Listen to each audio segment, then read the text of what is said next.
హోటల్లో పెద్ద దోశ తింటాం కదండి, ఆ విధంగా చేసి చూపిస్తాను చూడండి. హోటల్కి మించిన టేస్ట్ అయితే వస్తుందండి నేను చేసిన ఈ దోశలకి. చూడండి, ఇట్లా స్ప్రెడ్ చేసుకోవాలి. మనం ఎంత పిలం ఉంటే అంత పిలంకి ఇలా స్ప్రెడ్ చేసుకోవాలి. ఇలా చేసుకున్న తర్వాత వెంటనే ఆయిల్ అయితే వేసుకోవద్దు. ఆనియను, ఇంకా మీకు నచ్చితే జీలకర్ర, పచ్చిమిర్చి, కొత్తిమీర ఇలా వేసుకోవచ్చు. నేనైతే కొద్దిగంత ఆనియన్ అయితే వేస్తున్నాను. ఇవ్వండి, చూసారా, కలర్ఫుల్గా కూడా ఉంది. అలాగే మంచి కలర్ అయితే, మంచి రెడ్ కలర్లోకి అయితే దోశ ఉందండి. అందుకంటే మనం బ్రౌన్ రైస్ వేసాం కదా, ఇంకా మన శనగపప్పు కూడా యూజ్ చేయలేదు. చాలామంది దోశల్లో శనగపప్పు యూజ్ చేస్తారు, పెసర దోశల్లో. అలా కాకుండా ఇలా మీరు ఒక్కసారి హాయ్ అండి, welcome to Swarnasri kitchen, miss స్వర్ణ. ఈరోజు వీడియోలో ఒక మంచి టేస్టీ అయిన హెల్దీ దోశని చూపిస్తున్నానండి. మీరు ఎప్పుడైనా ఈ దోశని ట్రై చేశారో లేదో నాకు చెప్పండి. తప్పకుండా ఈ దోశని మీరు ట్రై చేయండి. హోటల్కి మించిన రుచి అయితే తప్పకుండా ఉంటుందండి. సో కొన్ని టిప్స్ తోటి పర్ఫెక్ట్ దోశని చేసి చూపిస్తాను. చాలా చాలా టేస్టీగా ఉంటుంది.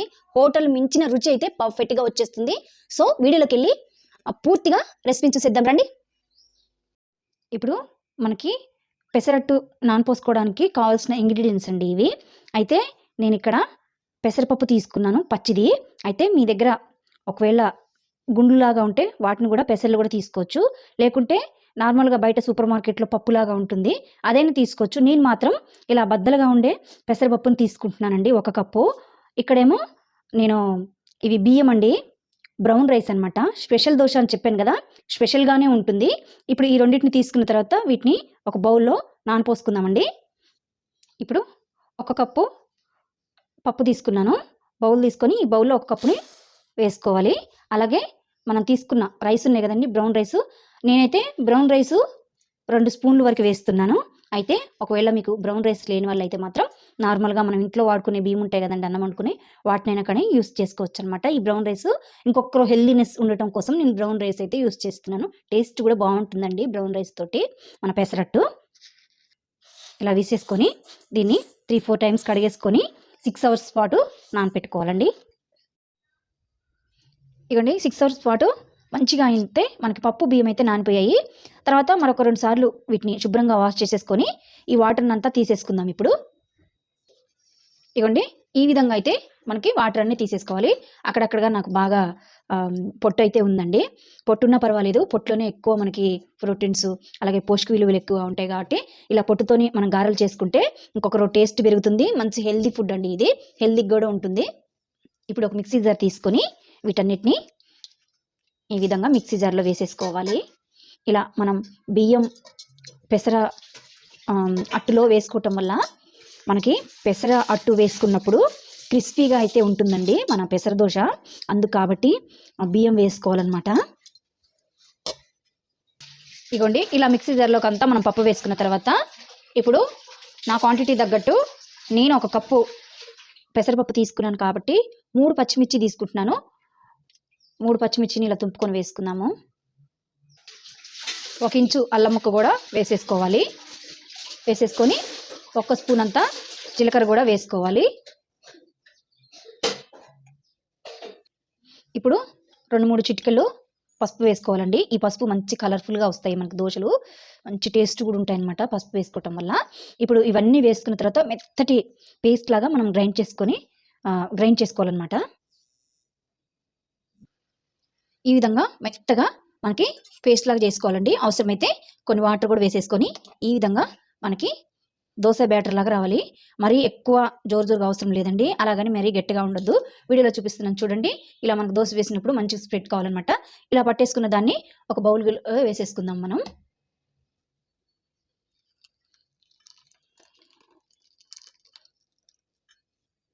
ఇలా బ్యాటర్ని రెడీ చేసుకున్న తర్వాత ఇప్పుడు రుచికి తగ్గట్టుగా దీంట్లో ఉప్పు వేసుకోవాలి. కొద్దిగా ఉప్పు తక్కువగానే వేసుకోండి.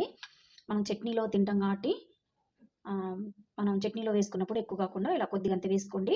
ఇప్పుడు ఇలా ఒకసారి కలిపేసుకొని ఈ బ్యాటర్ని మూత వేసుకొని పక్కకు పెట్టేసుకొని ఇప్పుడు పచ్చడిని అయితే ప్రిపేర్ చేసుకుందాం. పచ్చడి కూడా చాలా చాలా బాగుంటుందండి. చాలా డిఫరెంట్ స్టైల్లో చేస్తాను చూడండి. ఇప్పుడు చట్నీని ప్రిపేర్ చేసుకోవడం కోసం స్టవ్ మీద కళాయి పెట్టేసుకున్నాను. 1 కప్పు పల్లీలు వేసుకొని వీటిని మీడియం ఫ్లేమ్లో పెట్టుకొని దోరగా వేయించుకోవాలండి. మరి ఎక్కువ ఫ్లేమ్లో పెట్టొద్దు, ఎమ్మటే మాడిపోతాయి అన్నమాట. అందుకని చెప్పేసి మీడియం ఫ్లేమ్లో పెట్టుకుంటూ దోరగా ఫ్రై చేసుకోవాలి. అప్పుడు లోపల వరకు మంచిగా ఫ్రై అవుతాయి అన్నమాట.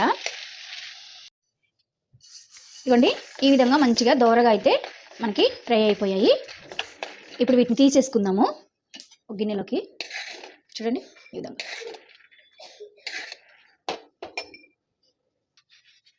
మళ్ళీ ఇదే మూకుల్లో ఒక 2 చెంచాల ఆయిల్ వేసుకొని పచ్చిమిర్చిని వేయించుకుందామండి. నేను ఒక కప్పు పల్లీలకి ఒక 6 పచ్చిమిర్చి తీసుకుంటున్నాను. ఇవి ఎక్కువగా కారం ఉండవండి. పచ్చిమిర్చి ఒక 2 నిమిషాల పాటు ఫ్రై అయిన తర్వాత ఇప్పుడు నేను ఒక మీడియం సైజ్ టమాటా తీసేసుకొని కట్ చేసుకొని వేస్తున్నానండి. ఇప్పుడు 4-5 ఎల్లిపాయల రేకులు వేసుకోవాలి. ఒక హాఫ్ స్పూన్ జీలకర్ర కూడా వేసేసుకోవాలి.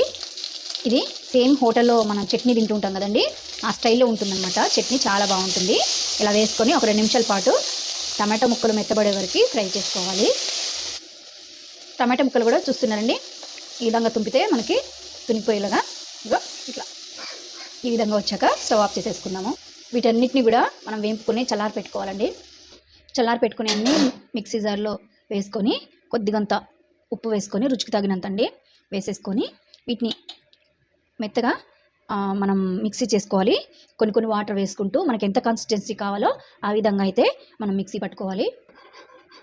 ఈ విధంగా మనకి చూడండి మంచిగా మన చట్నీ అయితే ప్రిపేర్ అయిపోయిందండి. దీన్ని అయితే ఒక ప్లేట్లోకి తీసేసుకుందాము.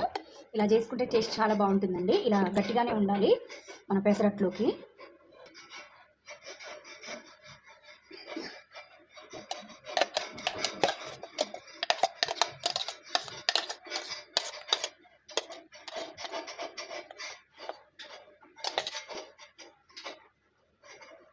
ఇప్పుడు చట్నీకి కూడా పోపు వేసానండి. కొంచెం ఆయిలను, పోపు దినుసులు, అలాగే కరివేపాకు, ఎండుమిర్చి, ఇంగువ, వెల్లుల్లి కూడా వేసేసుకొని పోపును మంచిగా వేయించేసుకొని ఇలా నేను చట్నీలో అయితే కలిపేసుకున్నాను. ఇప్పుడు మనం అసలు దోశ చేసుకునే విధానాన్ని అయితే చూపిస్తానండి.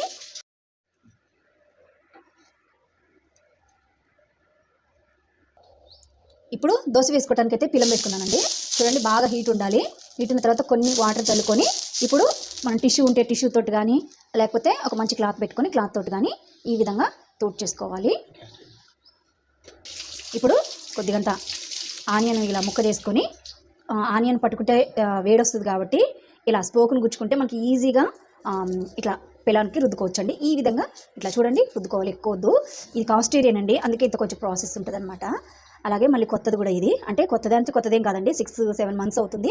ఇలా మనం మంచిగా స్ప్రెడ్ చేసుకున్న తర్వాత ఆయిల్ ఎక్కువగా వేసుకోవద్దు, ఇట్లా అని రుద్దుకోవాలి. మాత్రం చూడండి ఈ విధంగా ఉండాలి. ఇప్పుడు దోశ వేద్దాము. 1 గంట వేస్తున్నాను నేను. ఇంత ఎడల్పైన చేసుకోవచ్చండి దోశని, నో ప్రాబ్లం, ఏం కాదు. మనం హోటల్లో తిన్న టేస్ట్, హోటల్లో పెద్ద దోశ తింటాం కదండి, ఆ విధంగా చేసి చూపిస్తాను చూడండి.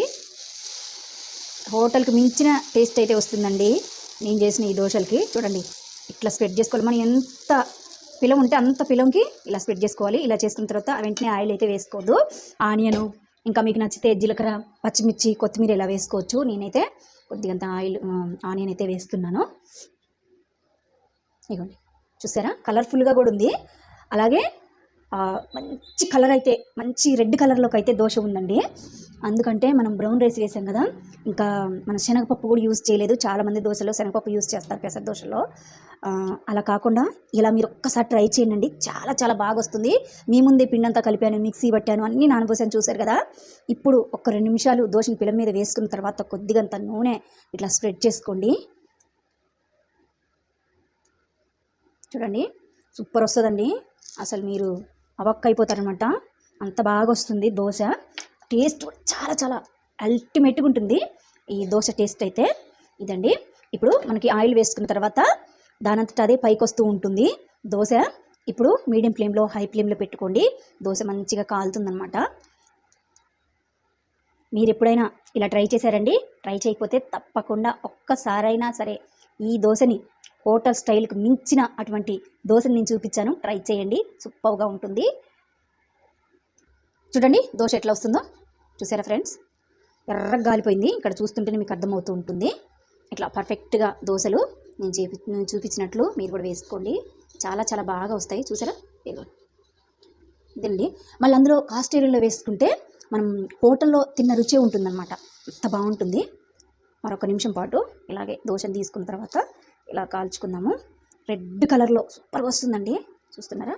అదిగా చూడండి ఎంత బాగా వచ్చిందో మన దోశ. ఇంత పెద్దగా వచ్చింది, ఒక్కటి తింటే చాలండి ఈ దోశ, అంత బాగా వచ్చింది. ఇప్పుడైతే ఒక ప్లేట్లోకి సర్వ్ చేసేసుకుందామండి దోశని. అంతా ఇదే ప్రాసెస్ ప్రకారంగా మనం కొన్ని నీళ్ళు జల్లుకోవటం, అలాగే టిష్యూతో తుడుచుకోవడం. చూడండి ఇలా సిమ్లోనే పెట్టుకోవాలి. ఇది చేసుకునేటప్పుడు, దోశ వేసుకునేటప్పుడు కొన్ని టెక్నిక్స్ ఉంటాయండి, టిప్స్ ఉంటాయి. అప్పుడు మాత్రమే దోశ చాలా చాలా బాగా వస్తుంది. చూసారా? టిష్యూతో మంచిగా తుడి చేసుకుంటున్నాను. ఇప్పుడు చూడండి, ఏం లేదు కదా, కొద్దిగంత ఆయిల్ అప్లై చేసుకుందాం లైట్గా. చూడండి, ఈ టెక్నిక్స్తో కూడా, ఈ టిప్స్ తోటి మీరు కూడా చేసుకోండి.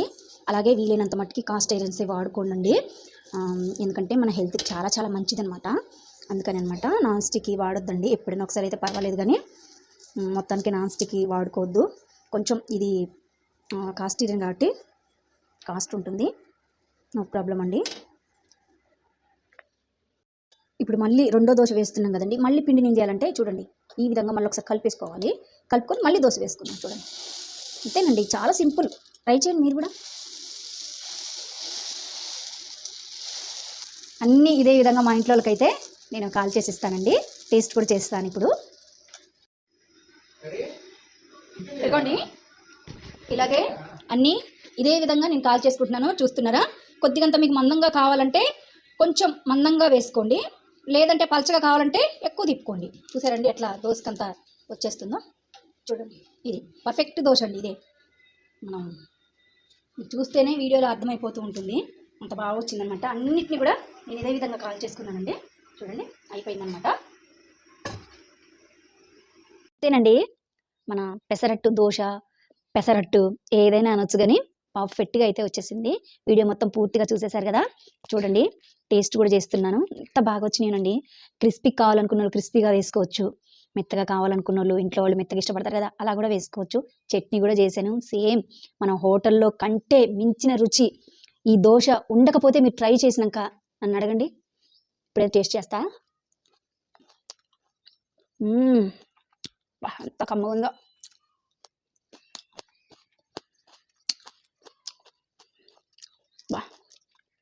నిజంగా అండి, ఒక్కటైతే ఆగరు. పిల్లలు కూడా చాలా లైక్ చేస్తారు. ఇది బలం కూడా అండి. మామూలుగా మనం మినప పప్పుతోటి రైస్ వేసుకొని చేసుకుంటాం కదా దోశ, దానికంటే కూడా ఇది చాలా హెల్దీ అండ్ టేస్టీ దోశ అండి. చాలా చాలా బాగుంటుంది. రోజు తిన్నా కూడా మంచి ప్రోటీన్స్ అందుతాయి అనమాట ఈ దోశకి. దోశ తిన్నప్పుడు తప్పకుండా ఫ్రెండ్స్ మీరు కూడా ట్రై చేయండి. ట్రై చేసి నేను చెప్పిన టిప్స్ తోటి నేను చేసినట్లుగా మీరు కూడా చేయండి. సేమ్ మీకు కూడా హోటల్కి మించిన రుచి రాకపోతే నన్ను అడగండి. మరి ట్రై చేసినాక మీ ఫీడ్బ్యాక్స్ని నాకు కామెంట్ బాక్స్లో నాతో షేర్ చేసుకోండి. మరిన్ని కొత్త కొత్త రెసిపీస్ కోసం మన ఛానల్ని ఫాలో కండి. కొత్తగా చూస్తున్నవారైతే మన ఛానల్ సబ్స్క్రైబ్ చేసుకోండి. వీడియోకి అయితే ఒక లైక్ ఇవ్వండి. తెలిసిన వాళ్ళకి, ఫ్రెండ్స్కి, రిలేటివ్స్కి షేర్ చేయండి. Thank you for watching. Bye అండి.